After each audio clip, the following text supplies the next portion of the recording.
Otro concepto, otro análisis. ¿Cuáles son los intervalos de una función donde es creciente o decreciente? Recuerden que la parábola viene, pasa por el vértice y regresa. Cuando baja se llama decreciente. Cuando sube, creciente. Toda función cuadrática obviamente genera una parábola que en un tramo será creciente o decreciente. Tenemos la gráfica. Si a es menor que 0, será creciente.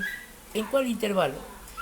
Cuando viene desde el infinito negativo y llega al valor de menos b sobre 2a. ¿Qué representa menos b sobre 2a? El valor de x. Lo veremos ya mismito. Y ahí está nuestra parábola. Viene del infinito negativo, llega hasta el punto de x, es decir, menos b sobre 2a, y regresa otra vez al infinito negativo, cuando a es menor que 0. ¿Ok? Esa es la parte creciente. Cuando sube y llega hasta menos b sobre 2a. En cambio es decreciente cuando viene desde menos b sobre 2a, es decir, donde está el número 8, cuando la parábola cambia sentido y se regresa al lado positivo. De este lado, decreciente, ¿ok? Baja la parábola. ¿Qué pasa cuando a es mayor que 0? Recuerden, la parábola lo que hace es cambiar sus ramas hacia arriba. Y la lógica obviamente dice que será creciente en el intervalo menos b sobre 2a hacia el infinito positivo y decreciente en el intervalo menos infinito negativo hacia menos b sobre 2a. Chicos, recuerden qué significan las llaves. Las llaves, en el primer caso, cuando es creciente en el intervalo menos infinito negativo, significa que es un intervalo abierto. ¿Por qué es abierto? Porque estamos hablando de un valor infinito, es decir, cualquier número que venga desde el infinito negativo. Luego dice menos b sobre 2a y la llave está cerrada, significa que hasta ahí llegó ese valor, hasta el punto menos b sobre 2a. No sé cuánto valga, depende de la función, pero exactamente hasta ese punto llega la parte creciente. En cambio, en decreciente, si revisan en la primera parte, cuando a es menor que 0, empieza el valor decreciente en menos b sobre 2a, es decir, donde la parábola cambia sentido y se pierde en el infinito positivo. Por eso la llave está abierta del lado del infinito positivo. Lo mismo sucede con los ejemplos de abajo. ¿Listo? Podemos analizar también el vértice de la parábola. Dependiendo del valor de a, es decir, ax al cuadrado, de ese valor del coeficiente a, las ramas de la parábola pueden abrirse hacia abajo o hacia arriba. Ya lo vimos. Y aquí tienen una gráfica. Si se abre hacia arriba, el vértice va a estar en un punto mínimo. Si se abre hacia abajo, el vértice va a ser el punto máximo. ¿Ok?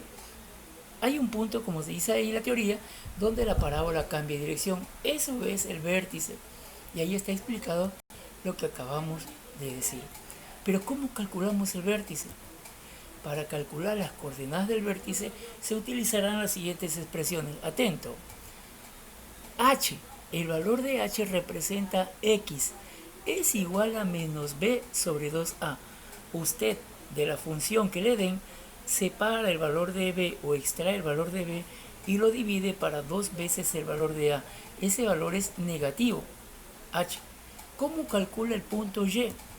El punto y se lo llama también punto k. ¿Qué es lo que va a hacer? Divide la resta de 4 veces el valor de a por c menos el valor de b al cuadrado dividido para 4a. Cuidado, van a caer aquí en la tentación de simplificar el 4 y la a. No lo pueden hacer porque aquí hay un signo de resta. Primero tiene que restar para luego poder simplificar. En resumen, vértice se calcula a través del par cartesiano HK, donde h representaría el punto en x y k el punto en y. Finalmente, vamos a ver cuáles son los ceros, las raíces o solución de una función cuadrática. ¿Se puede calcular los puntos donde una parábola corta con el eje x? Claro que sí. Ahí tenemos la parábola y si se dan cuenta está cortando en 2 puntos, en menos 2 y un valor aproximado entre 0 y 1. Imaginemos que sea 0,5. La forma de encontrar esos puntos es factorizando la función cuadrática.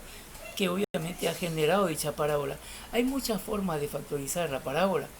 Una de las más simples puede ser fórmula general, de pronto por factorización, de pronto por el método del tanteo. Usted tiene muchas opciones, pero el más utilizado es la fórmula general, la fórmula del bachiller, que nos dice x es igual a b al cuadrado más menos, es decir, valor positivo o negativo, de la raíz cuadrada de b al cuadrado menos 4 veces el valor de AC y toda esa expresión dividido para 2 veces el valor de A. Recordemos que van a dar dos respuestas, una positiva o una negativa. Esas soluciones de la función cuadrática van a depender del punto de corte de esa parábola con el eje de las abscisas o eje de las X. Hay tres casos posibles que le pueden dar.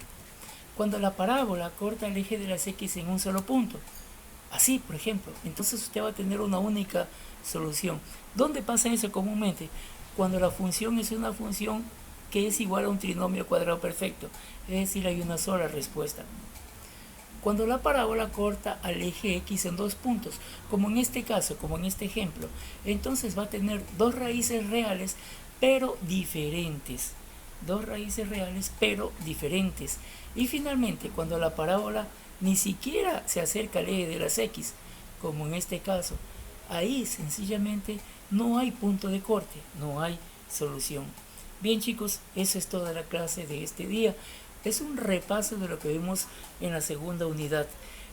Para la siguiente clase, pues ahora sí nos adentramos en lo que son funciones cuadráticas en un espacio vectorial.